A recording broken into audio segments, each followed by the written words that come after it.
parliament who have dedicated their lives. They have agreed, they want to toil and moil, and they will never sit on their hands to see Kenyans suffer. Today, we are here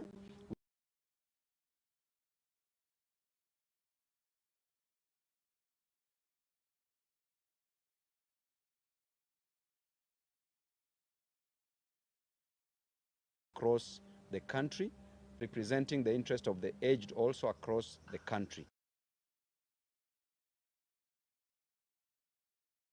From the Western region, Busia County, Honorable Catherine Omanyo, also representing the interest of Kenyans across this nation. We're also here with Honorable Amo from Starehe, Amos Mwago. Amo ndio best, ukienda huko Starehe hivyo ndio anaitwa, representing constituents from Nairobi County, representing Kenyans from within the nation. And we have a presser. Each member of parliament here will be given an opportunity to speak about issues, the state of the nation, matters affecting Kenyans, the issues of concern. We have a presser that I will read, then after that we'll give an opportunity to every member to say a word. Now we have apologies from some members of parliament. Mheshimiwa Kibagendi from Kisii County. We have an apology from Mheshimiwa CNN, Charles Nguna, representing the Eastern region. We have an apology from Wanami, all the way from Bumula, Bungoma County. We have an apology from Mheshimiwa Umi. We have an apology from Mheshimiwa Mwenje, Nairobi County. We have an apology from Mheshimiwa Caleb Amisi. We have an apology from Mheshimiwa Kibagendi. We have an apology from Mheshimiwa Basil and other Waheshimiwas, from Mheshimiwa Ledama Olekina, and we also have an apology from Senator Eddie Okech. So we will read this, and we'll also give you a way forward on how we will be working as Team Ground moving forward. Our fellow citizens, let me once more start by expressing my solidarity with the Kenyan youth and families who have lost their lives, sustained injuries, been abducted, or whose loved ones have been calling for good governance of their country. We are making this address in response to the many phone calls, text messages, social media uproar, and direct requests to us by distressed Kenyans who feel the political class has abandoned them after the recent constitution of a new cabinet by President Ruto. Number one, after suffering for many years because of bad politics, poor governance, corruption, and incompetence in the management of the affairs of their country, the Gen Zs and millennials of Kenya came out in large numbers to exercise their Article 37 rights to assemble, demonstrate, picket, and petition their leaders. In this bold move, they outlined the issues they wanted the president to address to reduce their suffering and to create opportunities for them. After withdrawing the draconian Finance Bill 2024 and dissolving his incompetent cabinet, President Ruto promised that he would engage in an open national dialogue to listen and get the issue at stake with young Kenyans before forming another cabinet. But in a show of contempt to the young people, we saw the president announce and put in place a new cabinet without any consultation with the Gen Zs and millennials of this country. He has since held no dialogue or any engagement to ascertain the problems that led to the recent protests.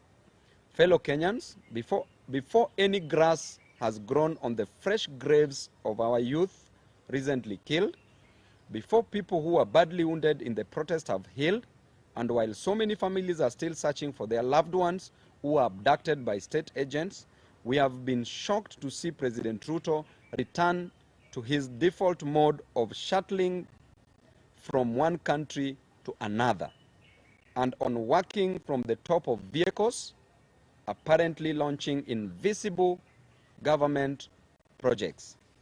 Ladies and gentlemen, we want to send a message to President Ruto in very simple but clear terms, as the Gen Zs and millennials of Kenya have sent us to tell him that the young people of Kenya feel you are showing them contempt by ignoring all their issues and reverting to business as usual mode, while they are hurting from the burdens imposed on them by the failures of your bad policies.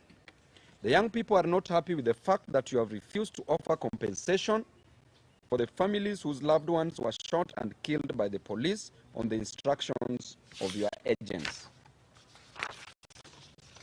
The young people are unhappy that you have refused to pay for the medical expenses of the people who were wounded by the police. The Gen Zs and millennials of Kenya are unhappy because you have refused to free the youth who were abducted by the police, and you have refused to drop the trumped-up charges against the peaceful demonstrators who went to the streets to ask for good governance of their country. The young people are shocked that you have refused to drop the new funding model of college and university education, which is forcing them to drop out of college. The young people are asking you to show them the practical steps you are taking to create jobs in Kenya to pull them out of this high unemployment. Mr. President, the young people are asking you to take immediate action to lower the high cost of living that is driving them crazy. The young people of Kenya are asking that you show them the reforms you are proposing to address corruption and looting of government resources by people who are under your direct supervision. They are asking that you show them the reforms you are undertaking to improve the competence and quality of your bureaucracy to enable the government to be responsive in service delivery and development. Mr. President, it is a matter of just a few months, and another finance bill 2025 will be facing Kenyans again. The young people of Kenya are worried that on March 2025 will find them with no change at all, and they will be forced back to the streets to protest poor governance and poor policies and to reject the finance bill 2025. As a youthful leader in this country, together with other youthful leaders and other leaders, we want to appeal to you in a special way that you take your time off the top of your vehicles and sit down with your top advisors, including your new cabinet, and review and change the bad policies that your administration unleashed on Kenyans for the last 2 financial years. Kindly consider the welfare of the children of this country. Please engage the youth in this country and show them that you care for them. Take practical steps to demonstrate that you have the interests of the youth of Kenya at heart before you revert to your default mode of stating in public things that you don't mean and you don't intend. Mr. President, walk the talk. Swing, don't sing. As a Christian, we say you do not do what you say in order to restore the vital trust that should exist between the people and their government.